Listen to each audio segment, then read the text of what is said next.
tout le monde, on est de retour pour la suite de la formation initiation à l'infographie et on va travailler cette fois-ci sur InDesign pour travailler sur des documents notamment multipages. Voilà, donc l'objectif d'aujourd'hui c'est de faire une page de recettes de cuisine pour un magazine culinaire. C'est parti, nous allons faire fichier nouveau document ou CTRL-N sur le clavier. Ok, ici on définit la taille en millimètres ou en centimètres du coup de notre document.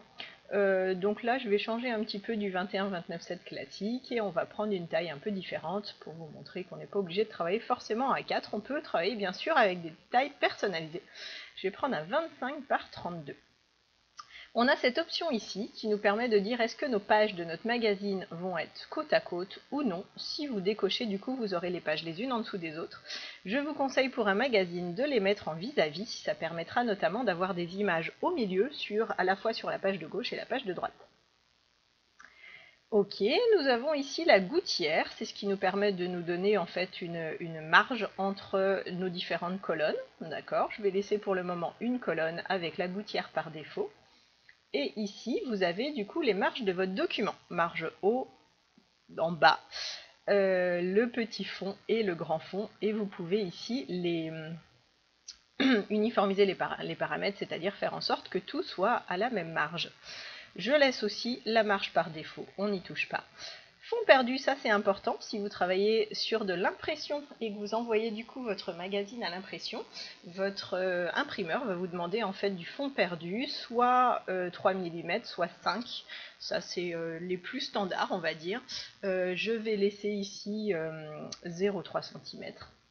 Mais s'il vous demande 5, bien entendu, vous pouvez également le changer. Vous aurez toujours possibilité de revenir dessus par la suite et de le changer par la suite. Il n'y a pas de souci. On va faire créer. Ça arrive. Voilà notre document.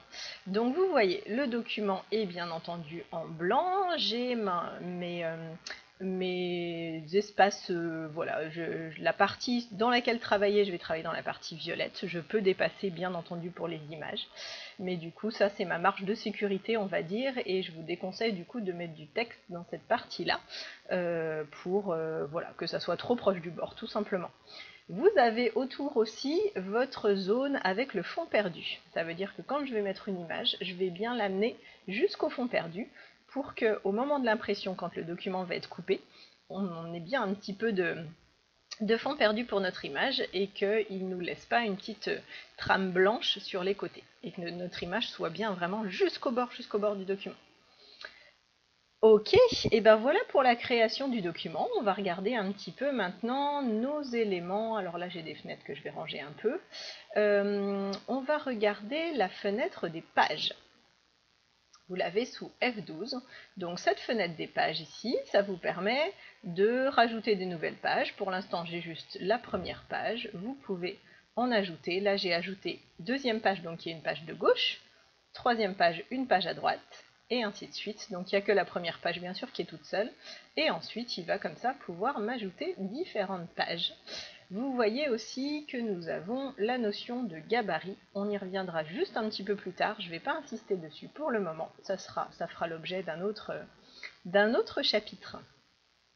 Voilà pour cette fenêtre de page. Vous avez également la fenêtre des calques qu'on va retrouver un petit peu comme sur Photoshop.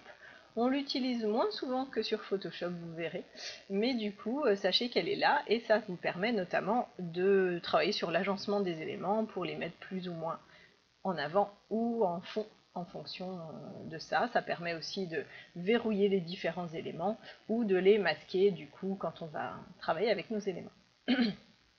Voilà, la fenêtre de lien, j'en parlerai aussi plus tard quand on sera sur les images. Ok, et bien voilà pour cette première partie. On va maintenant ajouter notre texte.